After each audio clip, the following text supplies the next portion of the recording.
Adultery, how much pain and suffering there is in this word. Each person goes through it differently. Someone has enough of their own strength, and someone needs the help and support of the environment. Gentlemen, this is one of the stories of adultery. The husband finds out that his wife is cheating, and it is possible that this betrayal has been going on for a very long time. Well, let's hear this story. I am 47 years old, my wife is 45 years old. We have been happily married for 22 years and are proud parents of 3 children. Our eldest is a 20-year-old son, as well as 2 charming girls of 18 and 16 years old. But on September 11, 2001, a terrible event happened.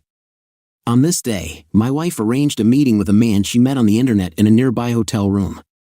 It was obvious that they intended to have an affair. Prior to this meeting, they had been exchanging text messages and photos for several months. At that time, we had been married for only 2 years, and our son was not even a year old yet. It's hard to believe how it was then. Surprisingly, the only reason my wife didn't carry out her plans was the tragic attack on the World Trade Center. Her uncle was on the 84th floor of the South Tower, and it was almost obvious that he died instantly in the fall. As we remember, the whole country was in mourning, and my wife took this news especially hard. I couldn't help but sympathize with her and was there to comfort and support her during this difficult time. Overcome by uncertainty and remorse, my wife could no longer bear the weight of her guilt. She plucked up the courage and confessed her previous intentions to me, expressing deep regret and changing her mind. She sincerely apologized and even provided evidence that their relationship did not go beyond the emotional stage, assuring me that they did not cross physical boundaries. Before her confession, I had a vague feeling that something was wrong, but I didn't even suspect that she was having an emotional affair. This revelation shocked me very much because I thought it was true. My wife was not one of those from whom such behavior could be expected. She had a special upbringing where parties, drinking, and dating were strictly forbidden. She often felt that she had missed this experience when we were just starting our relationship. She confessed to me that I was the first person with whom she had a romantic relationship. After her confession on September 11th, I began to doubt everything I thought I knew about my wife up to this point. I sincerely believed her when she said that I was her first and only romantic partner, but her willingness to agree to a meeting with a man she met online at a cheap motel made me doubt what else she could hide from me. If it wasn't for the tragedy that happened, she could have carried out her plan, and I wouldn't have guessed anything. I must admit that her decision to tell everything on her own initiative played a role in the fact that I am ready to consider the possibility of reconciliation, but I made it clear to her that contacting a psychologist is a prerequisite for moving forward. Despite this, I have not seen any concrete evidence that she actually took steps to solve the problems that led her to such actions. The betrayal associated with treason remained in my memory, a painful experience that destroyed my world. At that time, our son was still in infancy, and a man I trusted completely destroyed him because of a mistaken sense of self-pity. But following our agreement, she turned to a psychologist, expressed sincere remorse, and took the necessary steps to restore our relationship. Although it took a long time, the intensity of the pain gradually subsided, turning into a distant memory. And yet, trust is like a thin thread. Having collapsed, it becomes fragile and requires huge efforts to restore. Imagine a sheet of clean white paper just taken out of the package. It radiates pristine purity and elegance. But when a spot of infidelity appears on the paper, it deforms its once smooth surface, crumbles into a ball. Despite all our efforts to smooth it out, it will never be able to fully restore its original purity and novelty, as well as the trust that has been damaged after that painful incident. I still have doubts about my wife. Even as our reconciliation went on and we worked to restore our relationship, I was still forced to conduct my own checks to make sure of it. Surprisingly, she passed these checks, proving her willingness to return my trust.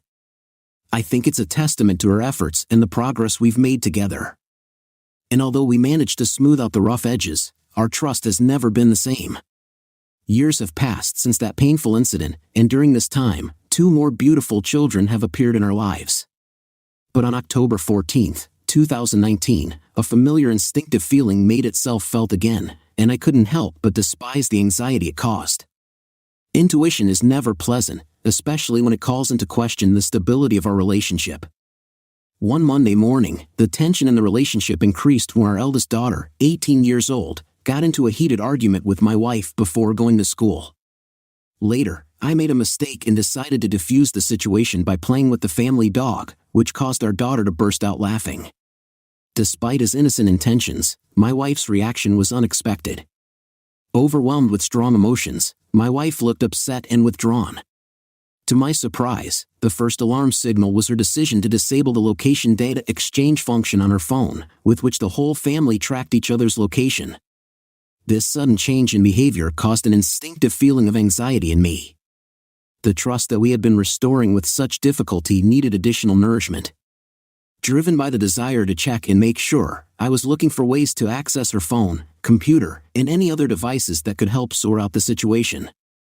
My actions were dictated by the desire to gain clarity and confidence in a situation where I was faced with the alarming possibility that our relationship was again seriously tested. Today, we had to accompany the youngest to the post office to get a passport for the upcoming school trip. Since my wife works at the school where my daughter studies, she kindly offered to take her there, and I met them at the specified place. It was necessary for both of us to be present at the execution of this assignment, but throughout all this time, she looked somehow detached and closed. While we were waiting, there was an alarming silence in the cabin, interrupted only by periodic absences to talk on the phone. It was obvious that she was engaged in correspondence with someone, which caused an annoying thought in my head, a desire to take the phone and conduct further proceedings. She usually left her phone unattended in the house, but lately, she started carrying it with her wherever she went. This unexpected change dealt another blow to my feelings. In addition, I remembered the recent purchase of an iPad for her workplace, which I diligently set up. We have repeatedly discussed this acquisition, so her desire did not come as a surprise. In addition to the phone, the iPad became her constant companion, which she carried around the house. At some point, she left it unattended on the table, which gave me the opportunity to investigate further. But to my surprise, I found that she had blocked it with a code. This was unusual for us, as we usually don't use codes on our devices. She explained this by the fact that confidential information about students is stored on the iPad, which, in my opinion, is quite logical. However, there was still the possibility that she had used it for other purposes. On Friday, we agreed to meet at the bank to finalize the closing of the loan for the purchase of housing. We returned home with the intention of taking care of the house, but she said she had an errand to run. Curious, I decided to check our checking account and found out that one of her errands was to visit an adult store to make some purchases. This event immediately aroused my suspicions. When I had the opportunity, I discreetly searched for the things she had purchased. To my surprise, I came across beautiful underwear. Our intimate life was stagnant and practically non-existent, primarily due to her lack of desire. This discovery was the reason for our conversation. Annoyed by the lack of intimacy in our relationship, I decided to consult a doctor on this issue. During the search, I came across several sites that provided information on the topic of low libido in women. This discovery sparked my curiosity and prompted me to dig deeper. I tried to follow her actions unnoticed, and in the end, managed to find out the access code to her iPad when she was walking with our daughter. With caution and determination, I went to the device, and a Facebook message from a stranger caught my attention. The man asked her to send a photo. Strangely, the app showed that they are not friends on Facebook, which left me perplexed. Perhaps it was just a random person, but her reaction indicated that she was familiar with this person. The conversation quickly turned into a frank form, and when he suggested that she leave our daughter and join him, instead of withholding this information and its source for a clearer understanding, I made an impulsive decision to come into conflict with her that evening. Unfortunately, this turned out to be a big mistake, as she lied about it and took immediate action. The affair remained hidden from prying eyes. She insisted that the underwear was meant for us and that she was trying to muster up the courage to put it on for me. He claimed that the person on Facebook was her former colleague from a summer job who suddenly started texting her. She swore that their communication was limited only to correspondence and did not involve any physical contact. Although I wanted to believe her, I found it difficult to accept her explanations.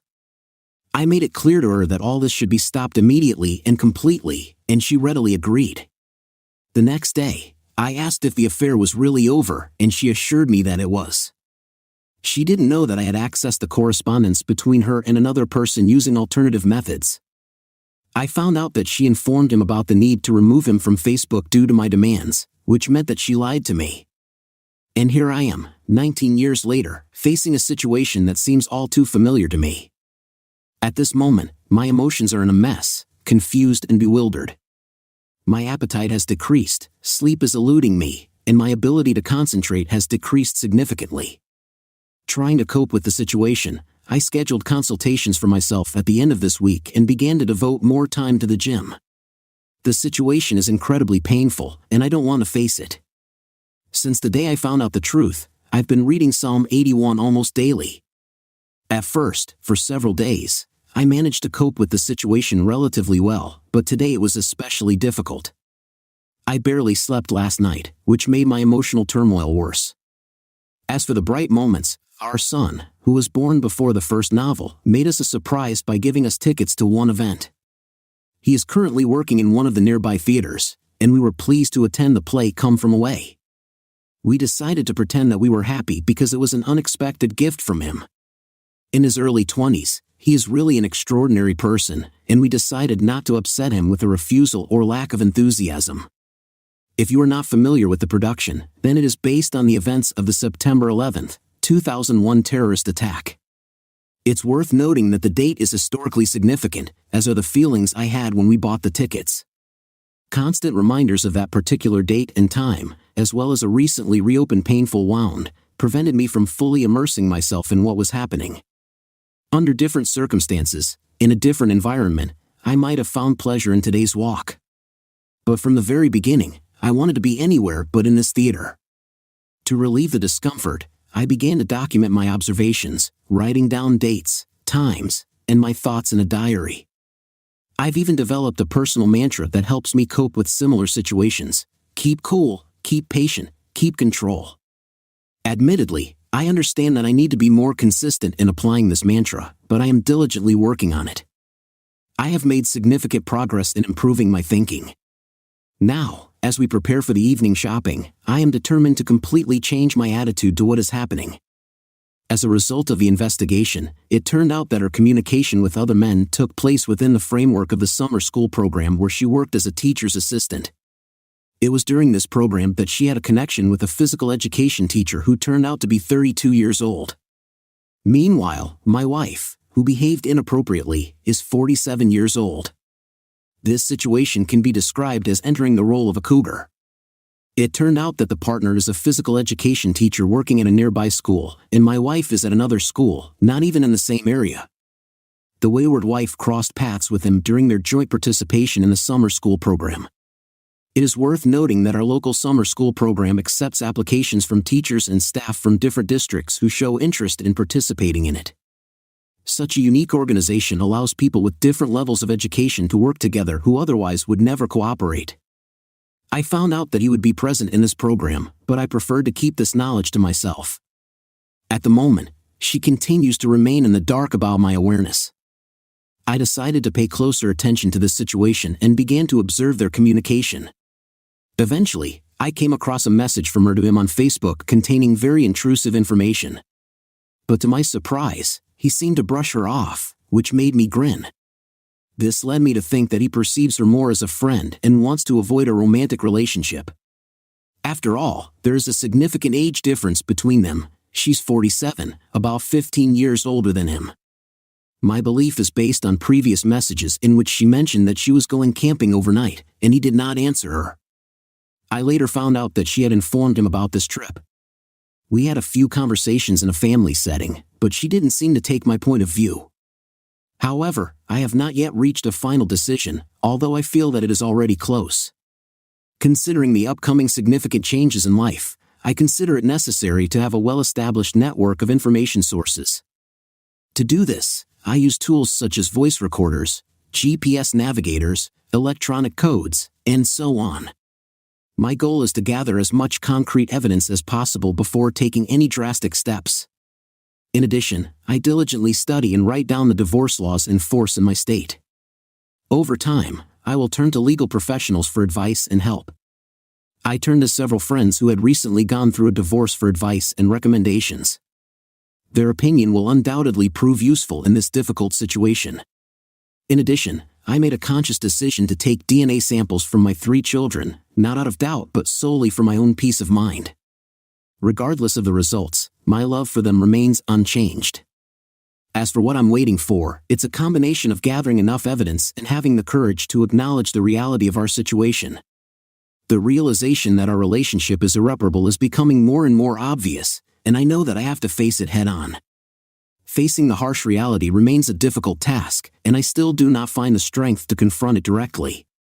In addition, I cannot help but feel a deep reluctance to expose my children, despite their older age, to the turmoil of divorce. Their well-being and emotional stability are of great importance to me, and I do not dare to expose them to the difficulties and uncertainties associated with such serious changes in life.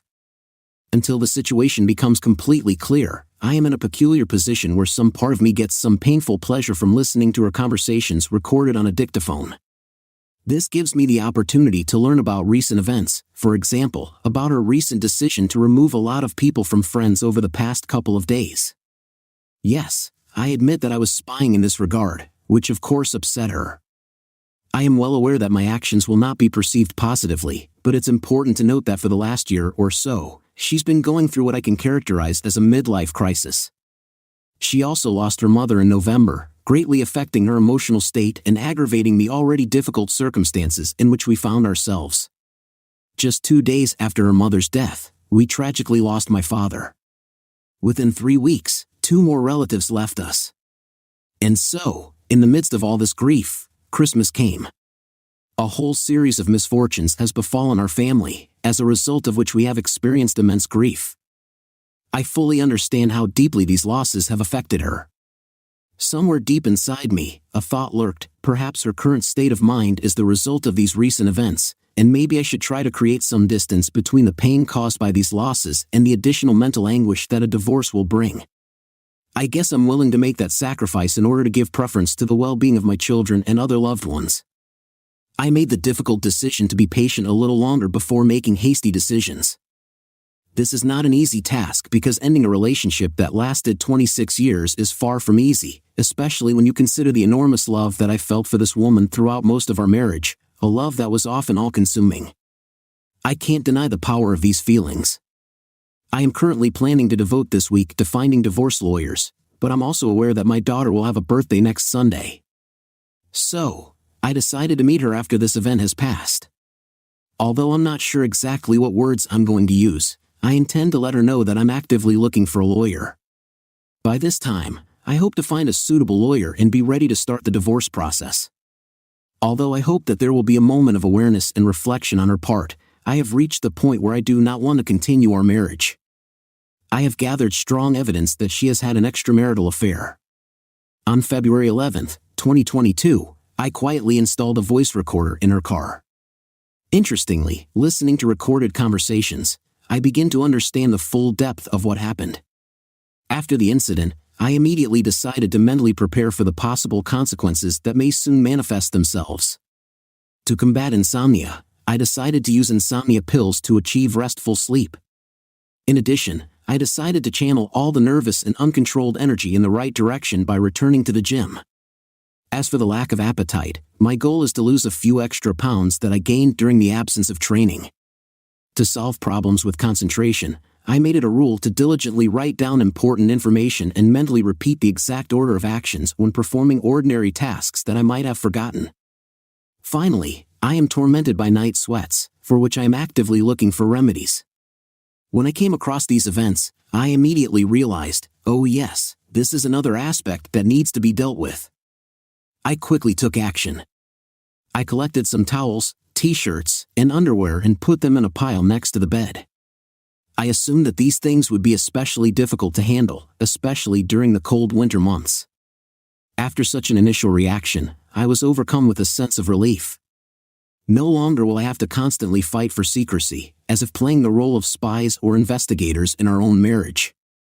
I will no longer be tormented by the need to tiptoe around sensitive topics so as not to upset her, even before I have had time to express my concerns. I understood that in recent months she treated our life as if everything was fine, and this only aggravated her frustration when I finally told her everything.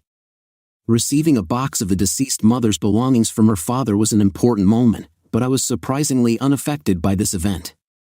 Watching her experience during our subsequent skirmish caused me neither sympathy, nor sorrow, nor sadness. After persistent persuasion and prodding, she finally asked, "What happened? Tell me what's bothering you." I just mentioned his name. I noticed how excited she was before she ran out of the house. At that moment, a weight fell off my shoulders. I no longer worried about her presence and did not feel tense, as if I had to meet certain expectations or constantly inform her about my affairs. As for the recent events, it seemed to me that something was wrong. Everything was going too smoothly for us, almost unnaturally.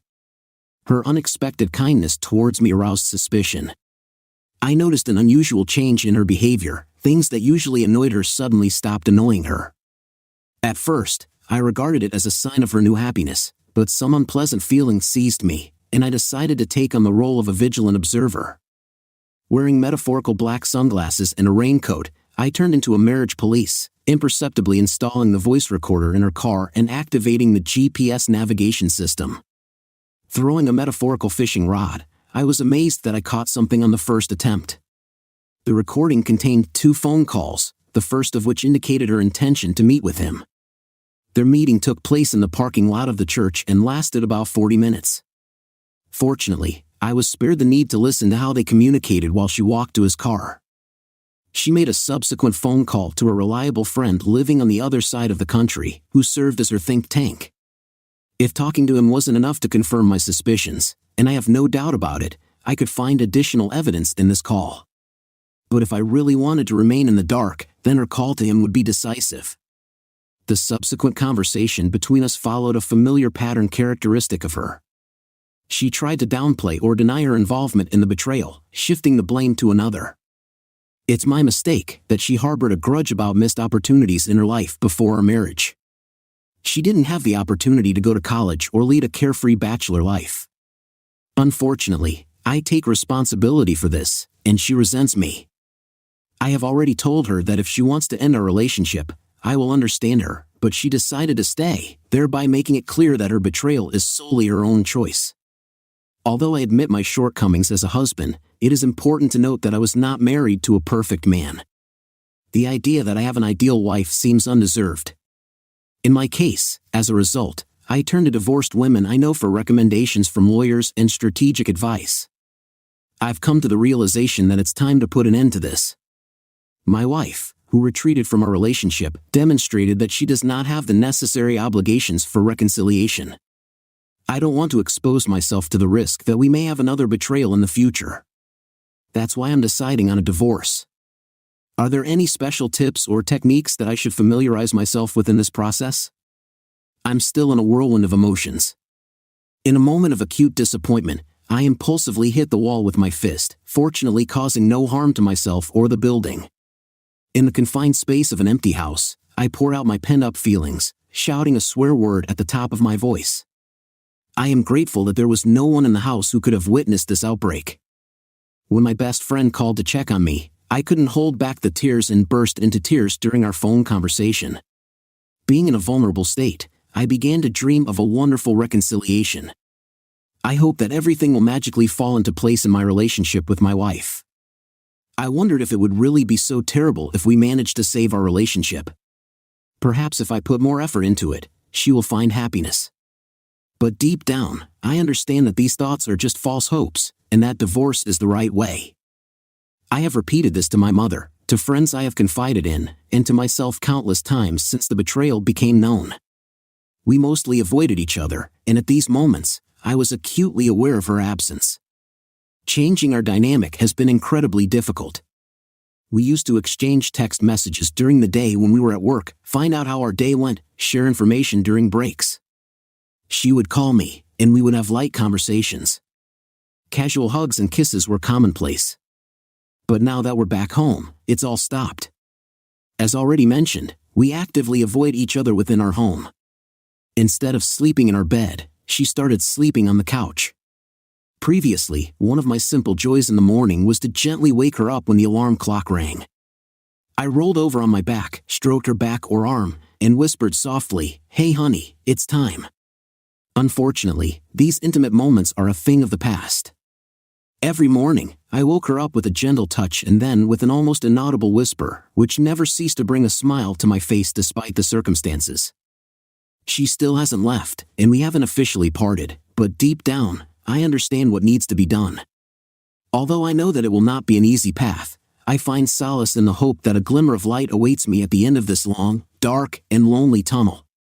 It is unpleasant to observe her jealousy of our children, who have the opportunity to travel and participate in interesting events thanks to their participation in the school musical group. It is important to note that neither she nor I had the opportunity to experience these opportunities for ourselves. I find joy in watching the happiness of my children and the opportunities they have had, but which I did not have. Over the past 2 decades, I have devoted my time to participating in a fairly popular local band, which has allowed me to perform at some wonderful events. But my wife is jealous of these opportunities. She denies the countless hours of practice and study that I have spent trying to reach the level that allows me to pursue this hobby. Interestingly, she often shares stories with me about people she encountered at work who heard or followed our music. It seems that she is proud to be married to a man who attracts attention. One day, my wife expressed her displeasure, saying that I leave her alone with the children when I go to play. But it is important to note that I worked and returned home with earnings in my pocket. And while I enjoyed my time, there's no denying that performing music in front of an audience can be incredibly exciting.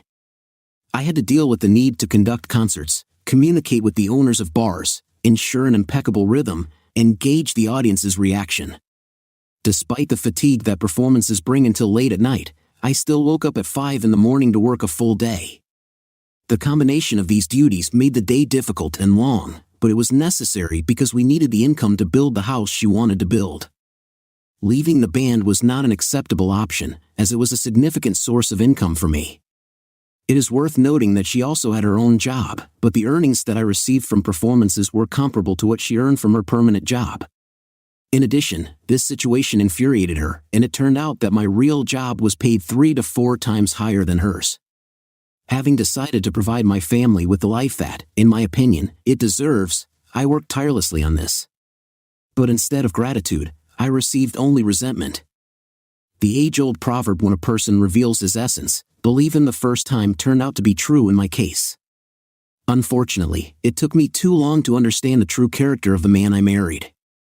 As a result, I came to the same conclusion: if we continue to stay together, then I will, in fact, subscribe to another cycle of frustration and dissatisfaction. In this regard, I have collected recommendations for several lawyers and will make an appointment with them in the near future. Unfortunately, I don't see an acceptable solution or future for our relationship. Divorce may not be the immediate outcome, but it has become obvious that there is no basis for salvation in our relationship. Paradoxically, those who know her outside of our home perceive her as a wonderful person, a warm, caring, exceptional mother who constantly helps others. And I can confirm that she really performs these functions. But within our family, reality is different from perception. She embodies the features that I described earlier. She seems to have succumbed to what I call the Pom syndrome. This person is her colleague, who, as it turned out, is married to another colleague. I haven't shared this information with her family yet. As far as I know, her father and his sister are the only relatives she has left. Although I don't talk to them very often, I intend to tell her father about it at some point. I also turned to the wife of the man who betrayed us, but unfortunately, she did not respond. If I don't get a response, I will send another email in a couple of days with more details, and then I will respect her decision if she decides not to enter into a further relationship. Tonight, I plucked up the courage and expressed to my wife my desire for a divorce. Although she craved hugs and tears, those moments of intimacy were in the past. Fortunately, she understood the gravity of the situation. We started a bittersweet conversation, remembering how we would like the circumstances to be different. I plucked up the courage and asked her a difficult question: did you not assume that such an outcome was inevitable when you made this choice? She admitted that she was aware, but at the same time remained deeply upset. It pains me to watch her suffering. Despite my deep love for this woman, I came to the realization that I could no longer maintain a relationship with her. This is a decision that I would not like to make, but that needs to be made. In the future, I think I will find solace in the realization that I am no longer connected to her. Our band is currently on hiatus, but I'm actively looking for other musical opportunities. I participate in projects related to playing the trumpet, specializing in classic rock with an admixture of brass, such as Chicago and similar bands. I firmly look forward to the day when the difficult path I am following will lead me to a place of strength and stability. Although I recognize that there are difficulties ahead of me, I am confident in my ability to overcome them and come out of this state in a positive manner. Although she expressed a desire to consider the possibility of reconciliation through consultations, I resolutely closed this topic. Although I recommended that she seek counseling for her own well-being, at the moment, the only aspect for which I consider myself responsible is that I did not end the relationship earlier. I haven't committed any other misdemeanors in recent years. On the contrary, I tried to be the embodiment of a devoted husband, prioritizing her as the most important person in my life. And so, despite all my efforts, I found myself in this situation again. I am often visited by contradictory thoughts, that I want to save my marriage, and then I am reminded of the reasons why this is no longer possible. This sad feeling reinforces my willingness to let go of the situation. Despite contacting another spouse who betrayed me by email, I did not receive a response. On advice from another source, I plucked up the courage and called her to break the news. I've never felt so terrible in my life. Although I know I didn't do anything wrong by sharing with her the truth that she needed to know, watching her heartache, I felt responsible for her suffering. It was like I was reliving the shock and devastation of breaking someone's heart, even unintentionally. In addition, I assured her that even though we had never met in person, I would be there for her. She can contact me by phone or SMS at any time. In fact, our conversation turned out to be useful for me as well. After discussing our experiences, I got a clearer picture of the situation. Recently, we talked on the phone with her, and now I feel more at ease telling the truth. She expressed her gratitude to me, and this convinces me that I made the right decision. Despite the complexity of the conversation, I was genuinely interested to find out her point of view on his behavior. It seems that she could have fabricated a story about an unhappy marriage in order to gain sympathy and establish a closer connection with her. Although I acknowledge her involvement in this situation, it is possible that she manipulated him by hearing what she wanted in order to fulfill his own desires. My wife is still unaware of the situation. I rebuffed a man who participated in treason, as a result of which 2 families were destroyed and 6 children were left wondering how their parents could cause them such pain. Perhaps a simple comparison of salaries would shed light on the situation, but unfortunately, it did not occur to me at the moment. I have stopped communicating with her.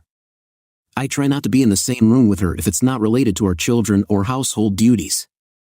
Recently, there has been a noticeable coldness in our house. It seems that she is gradually coming to realize that she has crossed the line. I take steps to protect myself. I turn to lawyers, seek support from friends, and plan to leave. It seems that she still does not fully realize the seriousness of the situation. To distance myself from her, I limit our communication to such important topics as home, children, and finances. I prefer not to share a room with her. She gradually begins to understand the seriousness of the situation. She seems to expect me to ignore what happened or make a desperate attempt to save our relationship, but in the past, I have not been able to declare my needs and desire to stay together. Content with apologies and minimal changes, I apologize for my previous passivity, but now I intend to use a different approach. I completely change my behavior and refrain from casual conversations and small talk with her. I no longer engage in casual conversations and don't ask how her day went. None of this is happening anymore. She seems to have a hard time coming to terms with my decision to abandon various aspects of our relationship. Instead of taking responsibility for her actions, she prefers to pose as a victim. Watching this is quite unpleasant. She doesn't understand that the blame for the problems in our marriage lies solely on her shoulders. I realize that I might never get an answer to the question why. The question why remains, despite all the difficulties.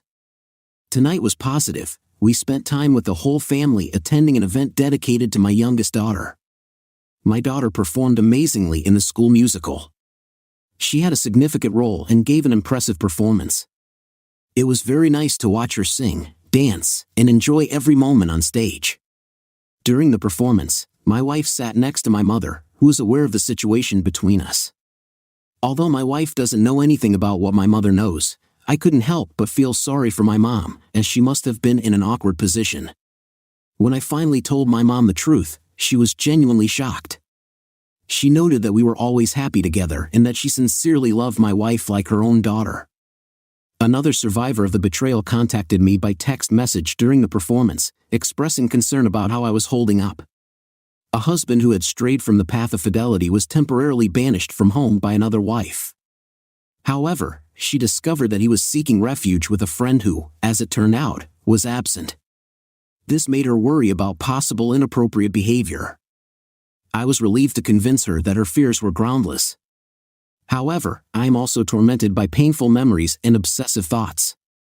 Despite the fact that I hope for reconciliation and the opportunity to fix our relationship, I am increasingly convinced that divorce is the most acceptable option. I understand that given the circumstances, this may seem premature or uncertain, but the idea of continuing the relationship seems completely untenable to me. The only acceptable scenario at the moment seems to be a divorce.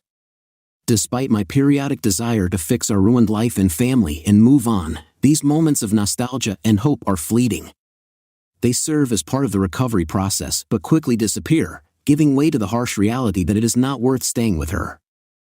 I view this shift as progress because it prompts me to wonder why she, a seemingly normal person raised in a pious Christian family, commits such a reprehensible act, contrary to the very principles and moral boundaries instilled in her from childhood. Tonight was the culmination of events. I followed her to the parking lot, where she stood for a while, then went to the store and returned to the parking lot. Watching from the sidelines, I couldn't help but wonder what was going on. Intuition told me that she was with him, and I decided to investigate further. To my horror, I found her car parked next to his. At the moment of clarifying the situation, I contacted his wife, with whom I had been communicating for the last few days. She invited me to approach them, introduce myself, and take a picture for memory. Following her advice, I asked my wife not to return home that evening and continued on my way home alone. She called me, crying and apologizing. I reluctantly agreed to come and pick up my things, hoping that she would leave for a while. Thus, all the answers were received, and a new chapter in this stormy journey began. But there was an unexpected turn. The DNA test results of my 3 children remained untouched in the vault where we kept the mail, and anyone could pick them up. I didn't know they'd been there for weeks. I rarely received physical mail, and perhaps the lack of interest made me forget about it. I had the impression that all 3 children were mine, but to my great surprise, it turned out that my first son was not biologically mine. The revelation hit me with such force that I was completely stunned. I didn't expect such betrayal, realizing that she must have been unfaithful in the first years of our marriage. My heart is irreparably broken, it is shattered into countless pieces. I realize that it is necessary to be honest with your children, even if it means telling heartbreaking news. So, last night, I plucked up the courage and told my son the truth. It was an emotionally intense moment, full of strong hugs and tears. Meanwhile, my future ex-wife was still missing from home after I caught her red-handed in the car with her lover. Although he is not my biological son, I raised him as my own, and he holds a special place in my heart. In his 20s, he grew into a wonderful young man of whom any father could be proud. But he is not yet ready to confront his mother in her actions. It was with a heavy heart that I made the difficult decision to tell my future ex-wife about this news. I called her on the phone and gathered my strength to tell the truth. As expected, she burst into tears and apologized. She wanted to go home, but I firmly advised her to stay where she was for now. Regardless of the DNA results, I reassured myself that he was still my son. Our connection goes beyond genetics. Throughout this ordeal, I never hid my love for the children and reminded them of it every day. Surprisingly, now that the truth has become clear, I feel relieved. The constant worries associated with the role of a marriage detective and concern about her actions are over. This is a new chapter, free from lies and uncertainty. Finally, I can let go of this load and breathe a little easier. Gone are the days when I walked around her on tiptoe, constantly in suspense. It's all over now. My children and I have embarked on the path of recovery, and although it will not be easy, we have found a sense of peace in the midst of chaos. In the coming days, weeks, and months, we will undoubtedly experience a variety of emotions, but I see a clear way out of this darkness. Until the most terrible thing happened in our life with the children. Despite the fact that we were all angry at my future ex-wife, we felt real suffering and pain when we learned that she had died in an accident. The brakes on her car failed, and as a result, she crashed into a concrete pillar at high speed. It looked like an accident, but later it turned out from the surveillance cameras that her lover's wife intentionally damaged the brake hoses. When my wife was having fun with her husband at his friend's house, the other wife broke into the garage and committed this crime. Apparently, she couldn't forgive them for this offense. Her involvement in the death of my wife was proved, and a sentence of 8 years in prison was imposed. While it remains for us and the children to hold on and support each other in this terrible loss. Oh, man. Oh, man. Unfortunately, it happens in life, but the main thing is to go through it and learn a lesson, gentlemen. Story 2. To find myself in a situation like the one I'm going to tell you about now, when I have to reassess the two people most dear to me, it's really unexpected. This serves as a reminder to everyone that trust can be a complex and unpredictable thing. Snakes often hide among our loved ones, even in our own families. So let's start with the fact that I never believed in love at first sight until Emily appeared in my life. We were colleagues at a fast food restaurant where her captivating blue eyes, piercing smile, and long blonde hair caught my attention. Before meeting Emily, I accepted the laid-back nature of dating culture for a considerable period of time. Unknown girls turned up at my house almost every night, and at first, I thought that this was exactly what I needed. But Emily quickly taught me a valuable lesson. Even without physical contact, from the very beginning, I realized that capturing her attention would not be an easy task. Emily resisted my advances, primarily because she claimed to be well acquainted with people like me. I assumed she thought I was somewhat unpleasant. Despite the limitations of our conversations, which rarely exceeded 5 minutes, I was determined to prove to her that I was different from other men she encountered. Of course, I had things in common with them, but I sincerely wanted to change. So I devoted several weeks to convincing her of my true uniqueness, for which I had to destroy the false image I had created. Before delving into the story, it should be noted that at that time, I had not yet completed my college studies. During a difficult period of my life, I made the difficult decision to drop out of school, feeling that the whole world conspired against me. This is a familiar story. Many people have faced similar problems.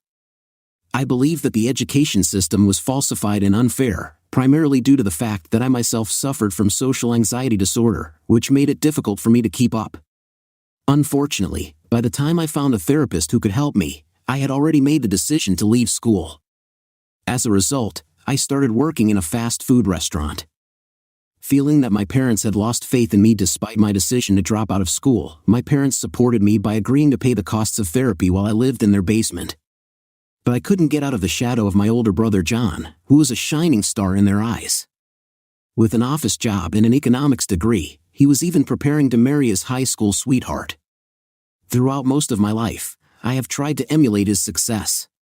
Despite the failures in my studies, I persistently searched for ways to earn the approval of my parents and convince them of my worthiness with positive actions. I became fixated on proving that I was as capable as my brother John. It consumed me. I was constantly striving to surpass him, although it seemed an insurmountable task. In their eyes, I was considered a loser compared to his achievements. This understanding was the most painful, and every day I spent in the basement, I felt the weight of rejection from my own family. It was very unpleasant to feel like an outcast in a place where unconditional acceptance should have reigned. Life itself began to lose its luster, and simple existence turned into a struggle. In order to overcome Emily's barriers, I realized the need to destroy my own. I started with small gestures of affection, like holding the door open for her and taking orders from clients we both despised to shield her from their dislike. I focused on listening to her sincerely, not letting my careless thoughts get in the way, while maintaining a respectful and attentive demeanor. I noticed that gradually, she began to lose her vigilance and open up to me. Having entered into a relationship with Emily, it was as if I had entered into a completely new sphere, where I was finally able to inhale the refreshing aroma of freedom. I didn't even realize how trapped I was until she let her walls collapse, revealing the incredible person she really is. Every date with her turned into an exciting adventure, carefully thought out by her creative spirit. We moved away from the usual and mundane impressions, often discovering hidden pearls that took us to fascinating places. We went on spontaneous trips to neighboring cities in Emily's faithful Toyota. Among our favorite pastimes was visiting amusement parks, despite my paralyzing fear of heights. Emily urged me to climb the roller coaster, and her presence gave me a sense of unshakable strength. With her, I felt invincible, as she constantly reminded me that life was created to enjoy it, regardless of obstacles. She saw untapped potential in me, even in those moments when I hardly realized it myself. When I finally plucked up the courage to share my life story with her, I expected laughter or rejection, but I got something completely unexpected. Despite the fact that this was said in jest, living in my parents' basement and not having a high school diploma could well lead Emily to think that I'm not the ideal partner for her, but it wasn't like that. Emily was sympathetic to my problems because she herself faced similar difficulties in dealing with her own parents. Her parents were tough and domineering, constantly pressuring her to meet their standards. Instead of succumbing to pressure, as I usually did, Emily made a courageous decision to go her own way and live on her own terms, despite the modest living conditions in a small apartment next to a diner. Emily skillfully used her space to the maximum. The size of her living space did not matter at all because she turned it into a paradise that seemed exclusively ours. Thanks to her influence, I learned to appreciate seemingly insignificant moments that often fly by unnoticed, and this was one of the many qualities that I admired in her. In her presence, I discovered a sanctuary where I could be truly real, freed from the burden of my parents' expectations and the close attention of others. Therefore, her betrayal was especially difficult to digest.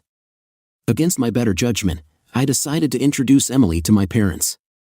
The reason for this decision remained unclear to me, since I had long ceased to take into account their opinion.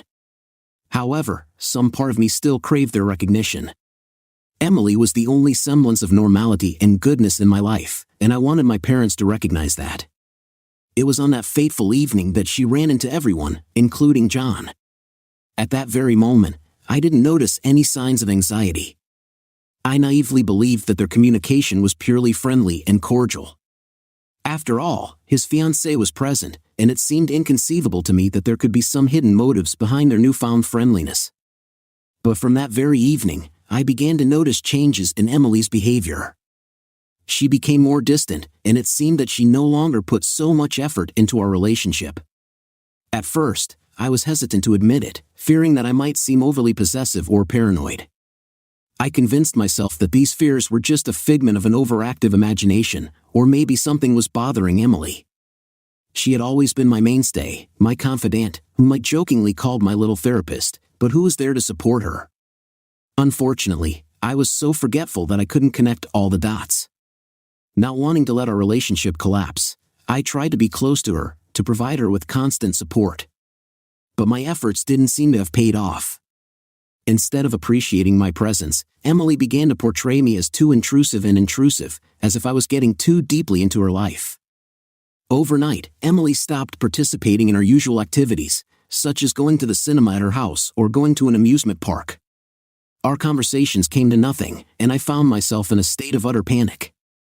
It seemed that I was on the verge of losing the only source of happiness in my life, and this thought was simply unbearable. Desperate to save our relationship, I made an impulsive decision to get a second job at a local shoe store. I know it sounds weak, but I sincerely believed that by being able to buy more things for her, I would be able to bring her joy and rekindle the spark between us. I clung to the hope that Emily's gifts would rekindle the fading spark in our relationship. She accepted them with visible pleasure, but unfortunately, they did not improve our relationship in any way. No matter how hard I tried, nothing had a positive effect. Moreover, the more I tried to win her back with gifts, gestures, and sacrifices, the faster her love for me faded. Having decided to save what was left, I decided to surprise Emily one day by giving her some freedom, letting her breathe without feeling suffocated by my presence. I assumed she would want to see me after this separation. There has been some improvement in our conversations, which allowed me to assume that we are gradually restoring our relationship. At least, I convinced myself of this to bring a glimmer of joy to Emily's face. For several weeks, I diligently saved up money to buy the coveted bracelet that she wanted so much, hoping that it would serve as a tangible symbol of my love and devotion. The gift was accompanied by a beautiful bouquet of her favorite flowers. I desperately wanted her to appreciate the depth of my affection and how willing I was to invest in our relationship. Now that I think about it, I can't help but shudder at how pathetic and desperate I looked as I approached her house. Every step I took was filled with anticipation. Just the thought of seeing her again was pure bliss. It was painful to stay away from her, but today, finally, I would be reunited with her. Armed with a spare key, I cautiously went inside, watching the faint glow of her lanterns coming through the lower part of the door. But as soon as I crossed the threshold, an unexpected sound reached my ears. It was an unusual sound, defying logic. The source of these mysterious sounds came from her living room, unmistakably different from the hum of the TV.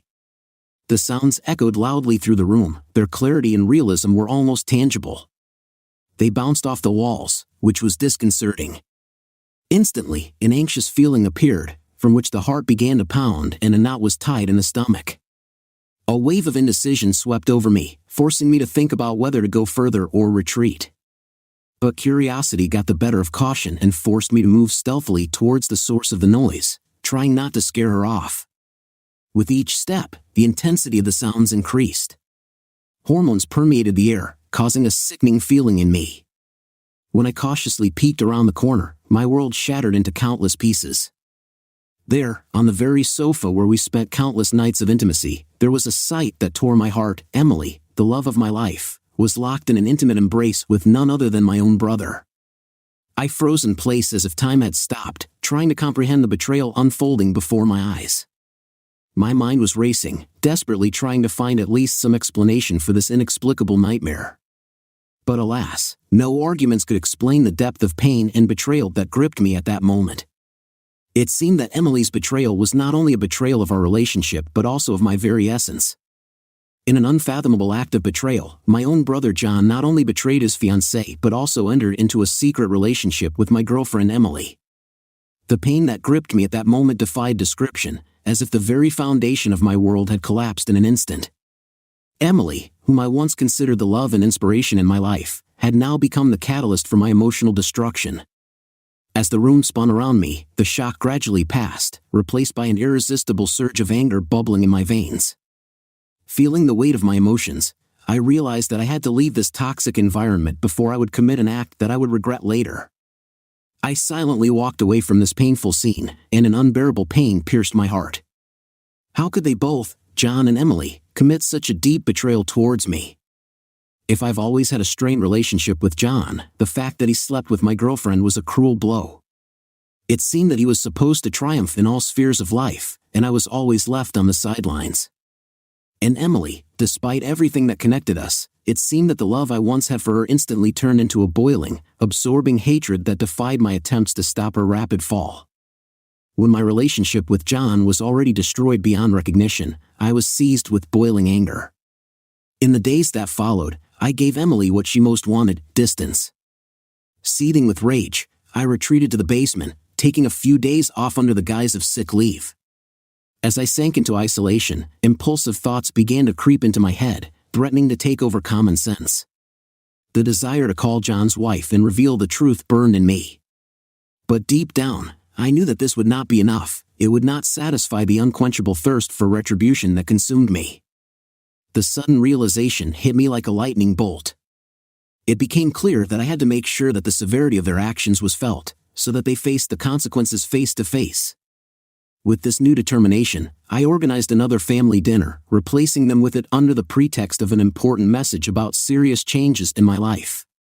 The evening passed, it would seem, in the usual presence of parents, but then they were joined by my seemingly flawless brother, with his unsuspecting bride.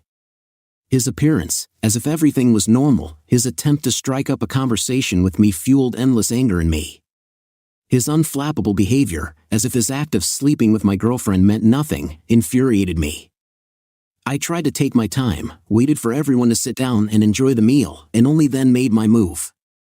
But at the moment when I was about to speak, Emily intervened in the conversation, and I could not help noticing her subtle hints, a change in the tone of her voice, the way she laughed at his jokes, the wide smiles that she addressed exclusively to him. It was unbearable. Desperate for attention, I gathered all the attention, pretending that I was finally ready to tell my long-awaited news. The audience plunged into expectant silence, intently watching my every word. When all eyes shifted to me, I got up from my seat, clutching a glass of wine in my hand. Having calculated everything to the smallest detail, I turned to my brother, depicting a facade of admiration on my face. I began showering him with words of praise, emphasizing his achievements and expressing deep pride that he tirelessly strives for his desires and always achieves them without much effort. He absorbed every word, enjoying the attention. Deep down, I was burned when I saw his smug grin, as if his superiority remained intact despite my deliberate attempts to elevate him with compliments. Looking at Emily, I noticed a clear glint in her eyes when she looked at my brother. It was such a mesmerizing look, as if he embodied everything she had ever wanted and even more. I gripped the glass tightly, threatening to smash it to pieces under the pressure of anger, but I couldn't bring myself to let it go. A surge of rage coursed through my veins, prompting me to finish my speech as soon as possible. With a forced smile, I raised my glass, congratulating my brother on his illicit affair with my girlfriend. An eerie silence reigned in the room, and all eyes turned to the guilty couple. I felt a surge of adrenaline, my heart began to pound, my hands became wet, but I kept my composure and took a sip of raspberry wine.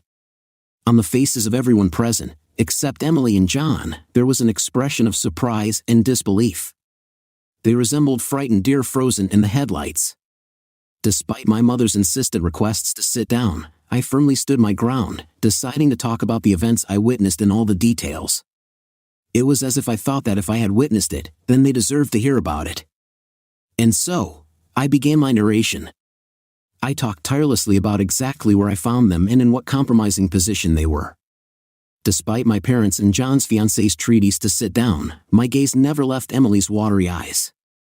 I couldn't help but think, how dare she shed tears now after the grave act she committed? She had the audacity to sit and pretend to be innocent. John tried to intervene, grabbed my arm, trying to lead me to a chair, but I quickly waved him away. I couldn't hold back my words. I urgently needed to express everything that was boiling in my soul. As a result, a lot of emotions were reflected on the faces of those present, from bewilderment to rage. Emily and John exchanged furtive guilty glances, unable to meet anyone's gaze. I remember how I let out a bitter ironic laugh, intended solely for their benefit, after which I sank into my seat, allowing the scene to unfold in front of me like a cinematic spectacle. I actually destroyed its immaculate facade. My parents, who had always regarded my brother as the epitome of perfection, looked at him with a mixture of bewilderment and disappointment. I enjoyed the moment, rejoicing in the truth that was revealed to them. They were completely unable to muster the courage to deny it. In my unconsciousness, I forgot about John's fiancée for a moment, but she quickly grabbed her glass and threw it at my brother, causing me to burst out laughing as the wine cascaded down his face. Enraged, she ran out of the room, throwing the ring at him. My parents, who have always valued honesty and could never have imagined that their beloved son would turn out to be such a disgusting person, were left perplexed. They reproached him for his complete lack of respect. There was shame and disappointment in their voices, which sent a shiver down my spine. Emily also did not stay away from their attention. Their gazes shifted to her, and they sternly ordered her to leave their house immediately. I didn't look in her direction. I had reached my limit in communicating with her. Even when she tried to apologize to all of us for the horror they had caused, her words flew into one ear and quickly flew out of the other, without having any effect. In truth, part of my heart followed her out the door.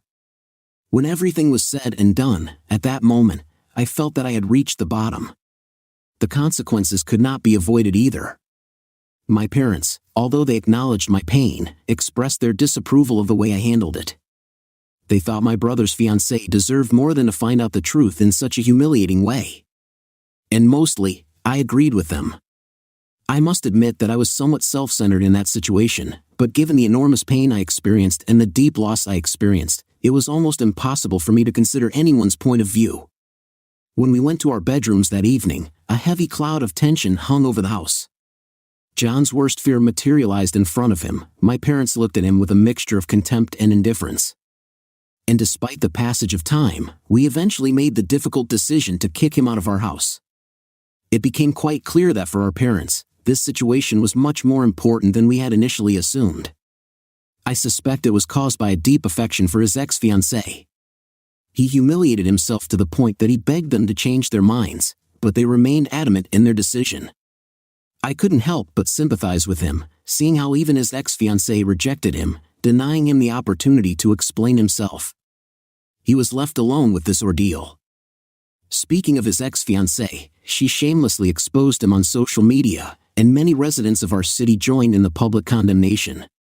At one time, John became a symbol of shame, the personification of dishonor. As for Emily, from what I've heard, her life has gone into a downward spiral. She quit the burger joint but kept in touch with one of her friends, who turned out to be our work colleague. This friend confided in me, informing me that Emily was facing eviction. It turned out that she owed a significant amount for rent, and the landlord went to court. Being in a noisy trailer park, I made a firm decision to go ahead and look for the same joy that Emily once brought into my life. But this time, I was determined to find it in myself. It may sound sentimental, but I went on a deep journey of self-discovery during which the truth was revealed to me, that I deserve much more than what others can offer. That's how I got my destiny back. By a lucky chance, I got a job that not only paid better but also gave me the opportunity to escape from the current life situation. When I really tasted independence for the first time, everything else faded.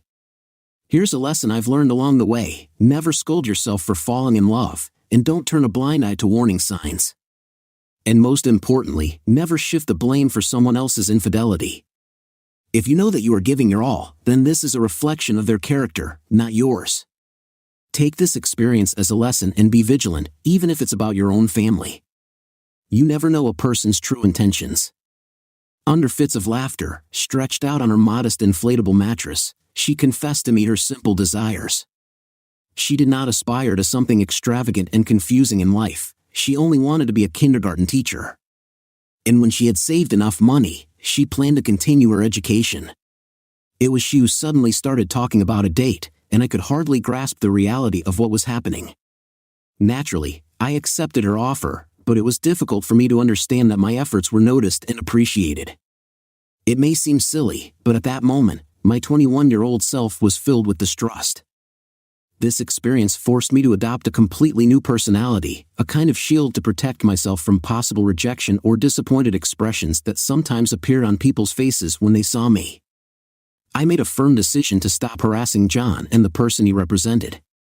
Having decided to free myself from their influence, I made a bold choice to completely distance myself from them. Having got a job, I took the first step towards liberation, but it was the meeting with my new friend that really illuminated my further path, opening up a new outlook on life. Thank you.